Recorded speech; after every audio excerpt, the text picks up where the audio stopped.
Good morning. Good morning.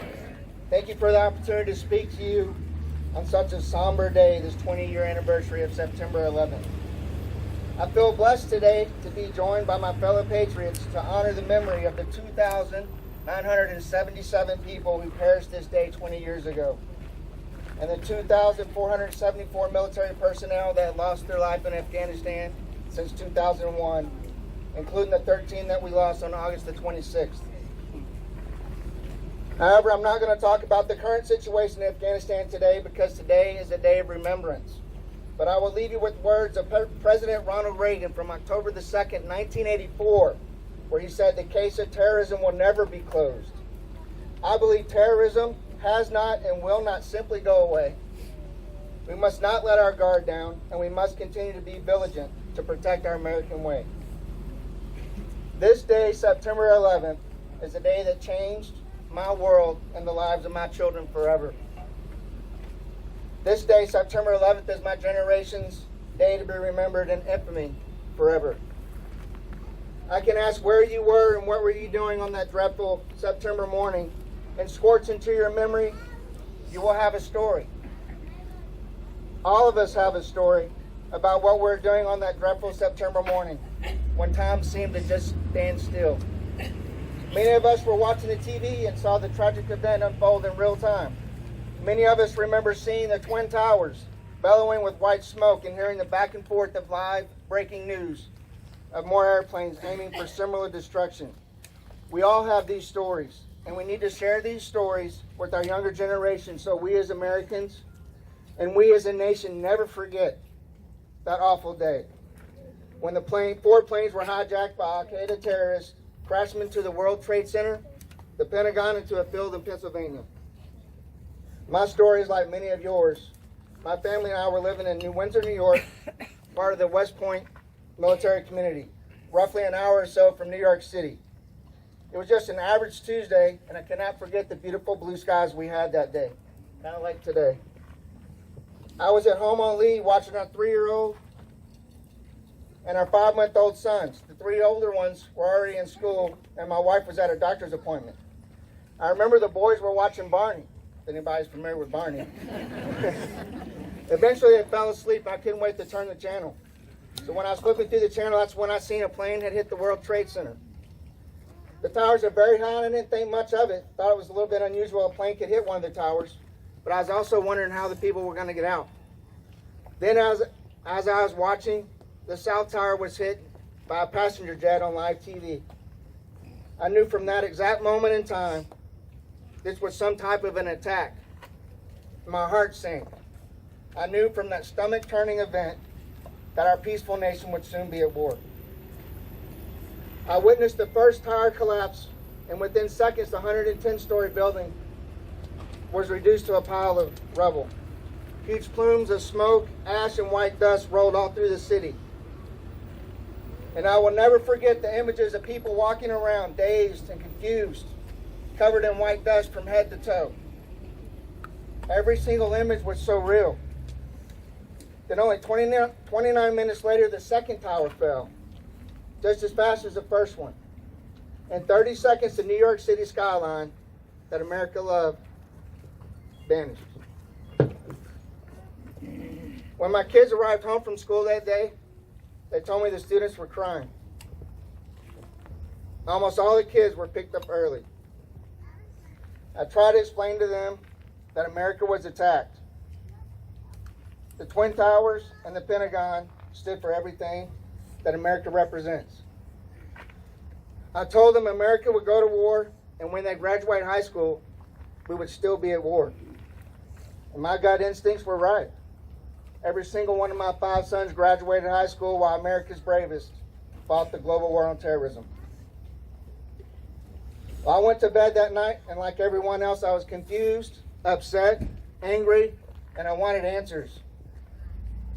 My leave of course was canceled, and I went back to work the next morning, and we were ordered to make 100% contact with all of our soldiers. I was assigned to an Army Reserve unit, so that contact was even more critical. I don't know what to compete with.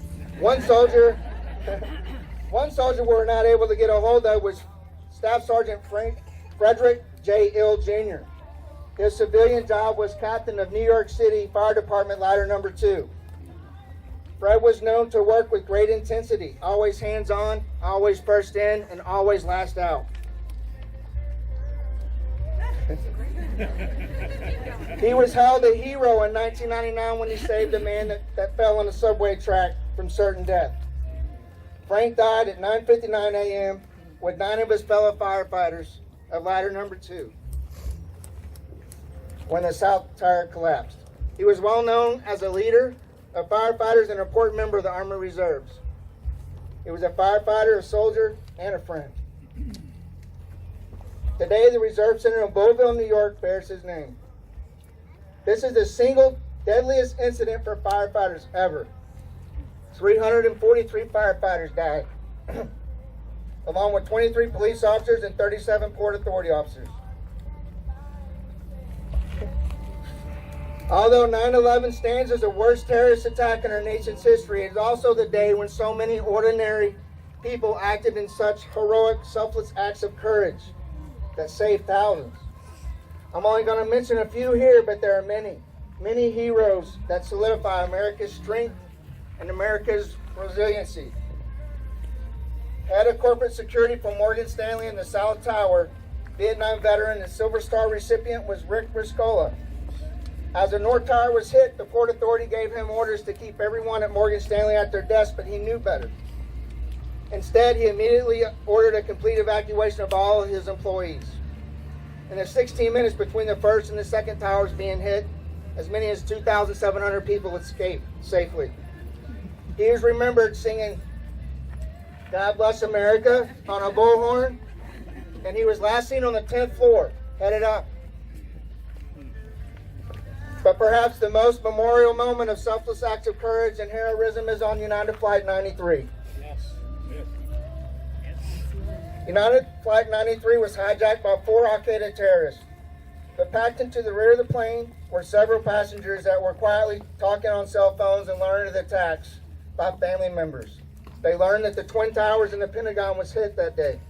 And within minutes of hearing this, all strangers amongst themselves, Mark Benham, Jeremy Glick, Tom Burnett, and Todd Beamer put a plan together. And then they told their loved ones they loved them on the phone. Todd Beamer was heard last saying, "You ready? Okay, let's roll." Amen. These brave men rushed the cockpit and fought the terrorist hijackers. At 10:03 a.m., the plane crashed into an empty field in Pennsylvania, killing all 44 souls on board. The plane did not hit its targets, but we know now it was headed straight for Washington, D.C. In their extraordinary, selfless acts of courage, these 4 Americans saved thousands of lives. So today, as we walk together across the Canyon Lake Dam, and we remember the victims of 9/11, I ask that you remember the unified patriotism that spread across our nation. Remember the American flags waving on nearly every house, window, porch, balcony across of America. Remember the cities that held candlelight vigils. Remember the churches that prayed for peace, prayed for hope, and then prayed for our nation.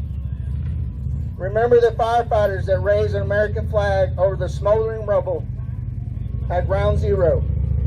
Remember the acts of brave, ordinary Americans like Rick Riscola, those on United Flight 93, and my friend Frank Ill. Remember that which makes America great is ordinary Americans doing extraordinary, selfless acts of courage. Remember, patriotism is the glue that binds us all together. Thank you for this solemn morning. God bless you. God bless the families that lost loved ones 20 years ago. God bless our first responders. God bless our military and our veterans. God bless our Gold Star families. And God bless America. Yeah.